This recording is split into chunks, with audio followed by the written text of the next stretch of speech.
Hello, and welcome to another video. This is Bike Lane Adventures with some chatting. How you doing today?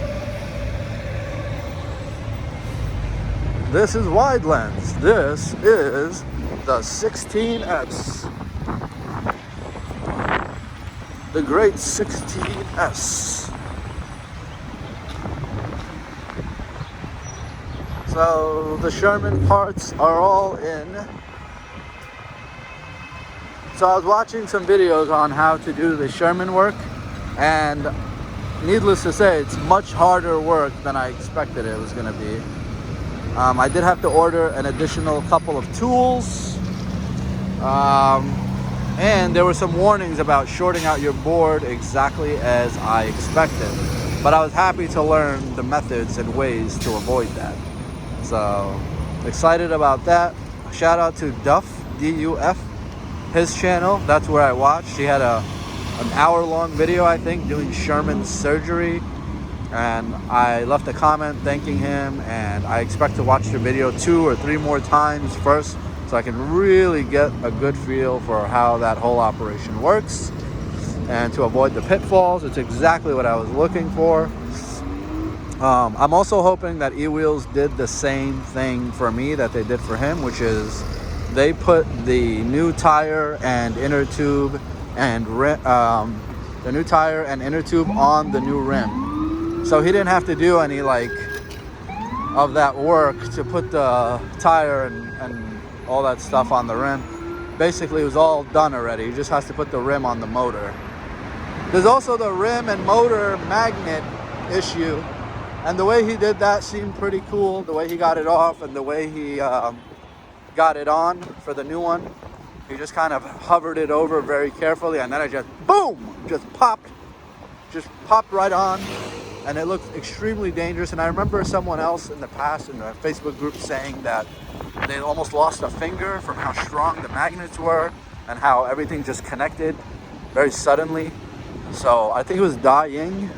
I'm not sure if I'm right about that, but someone definitely changed. Well, a bunch of people have changed their rims.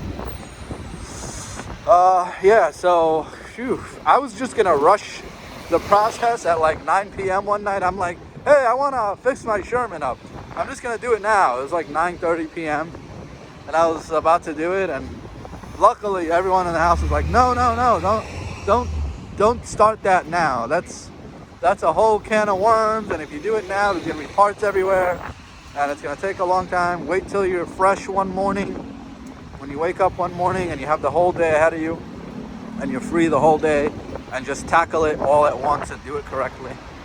And I heeded that advice. I am waiting for the right day, and I'm going to try to do it all in one shot, and hopefully all my tools are sufficient, and hopefully I don't get jammed up with rust or unexpected surprises like a bent axle or a worn out inner shell or a bent inner shell or broken anything or electrical or wiring issues. I mean, the Sherman is so big and powerful, and there's so many components that it's like for everything to fall into place, I'm going to be experiencing my next bout of extreme good luck to have everything fall into place correctly and have everything be set up properly and ready to go. I mean, I tell you, I am just going to be over the moon if, when all is said and done, my Sherman is a proud warrior standing tall, ready to transport me through thick and thin as it once was. I don't even know if I'll sell it. I kept saying before in previous videos recently that I'm gonna fix her up and sell her and get the new latest wheel, but honestly, I guess it's not completely a surprise to think now that, hey, if I set it up and it's great, why not get another several years out of it? Why not keep riding it? And not to mention all the cool new upgrades. I'm so excited about the cool new upgrades, like the pedals and the stoppers. I don't know why I'm in the street. Let me get back in the bike lane. It's like Sherman muscle memory. I just like ended up in the street. Yeah, so like the cool new stoppers that I got for the front and back of the Sherman. Oh, slippery steel. Oh, it's drizzling out right now, guys.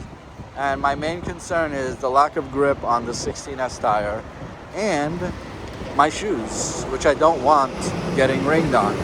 I would prefer if the rain would hold off until I get home. So, you know, hoping for the best, boys, with this Sherman repair. I mean, this is literally like one of the biggest crossroads I've confronted. This is like so important to me and so big in my life right now. Such a huge milestone, the repairing of the Sherman. I definitely contemplated reaching out to fellow riders for support. Well, I did through the videos, through the last few videos that I uploaded where I asked you guys for help. But I'm thinking like in-person help would be potentially called for. And that means reaching out to some of you guys, some of the viewers who are in New York. I know Da Ying is someone I'd be willing to reach out to. I also have EUC Live was kind enough to offer his support as well. I was definitely considering having Mr. EUC Live come through. He's fixed so many wheels and he's ridden so many wheels, like, so there's so many different options. Or there's just to take it all on your own approach, or there's just have your brother come through and support you while you're doing it, or your cousin, or there's just a lot of ways to slice this whole thing. And I'm a little torn right now. It's like one of those things where you just need to think about it for a few days. You just sleep on it and figure out how you want to do it. So shout out to Mr. EUC Live out there. Thank you, bro. I appreciate the help. I may take you up on that. And to all the rest out there. Oh, there's Samuel Pacheco. There's, I forget all the names. There's so many people in the city who are like renowned wheel riding, wheel fixers and wheel service people who would probably do this whole Sherman work with their eyes closed. So it's good to know that they are around, that you do exist. But I kind of also want the challenge. I want to take it on the way I did with the S18 when I took it apart, screw for screw, part for part, right down to the last piece, and spent weeks figuring it out and learning it and putting it back together and understanding how the whole thing works. I mean, I got to tell you, the amount of learning, even E-Wheels was involved. They sent me parts and gave me pointers, and I filmed a bunch of it. I never really uploaded it at the time. I wasn't really uploading like that back then, but maybe I can dig back through the archives and pull something out. So yeah, the Sherman V3 rim swap. Here's another thing. The Sherman V3 rim swap, ironically, now we don't know that it was the rim that caused the accident, or if the rim broke and that was the issue, or if I crashed, maybe cutting out, and then I crashed and the rim broke during the crash. We don't know. I just simply don't know. But I will tell you this.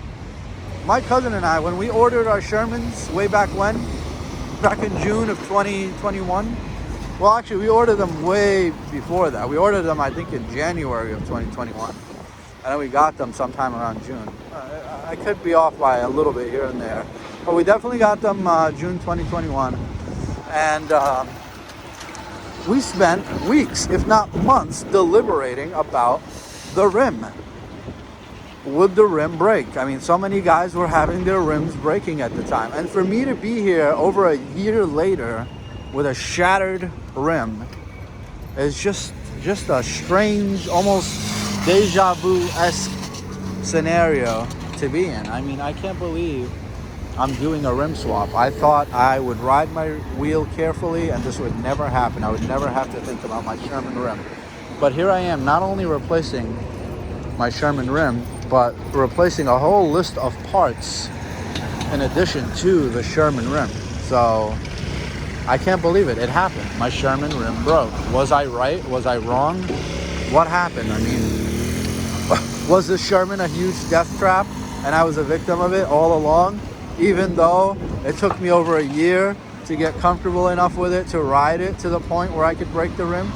That was another point of contention for me, where I was like, oh, the guys with the broken rims are beasts. I mean, they're riding their wheel into the ground. They're riding that thing through the graveyard, and that's why they're breaking their rims. I'm never gonna do that. I don't ride at 45 miles an hour. I'm happy doing 18, 20, even 25 is good enough just to keep catching the green lights. I'm not gonna go beyond 25, and if I do become a speed demon, I'll be doing 30 or 35.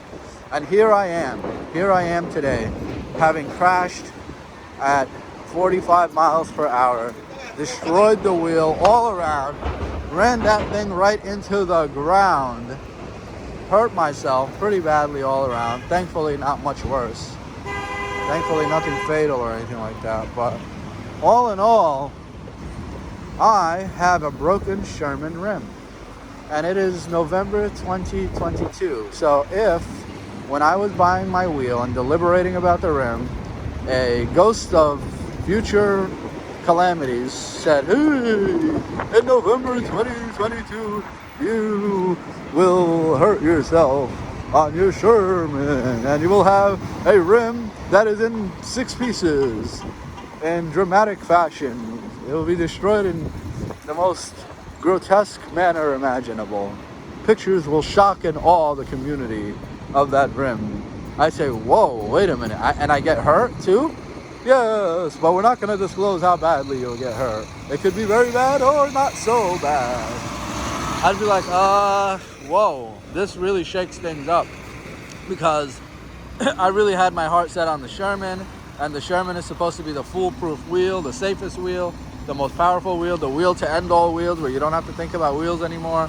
It's the best wheel, and so on and so forth.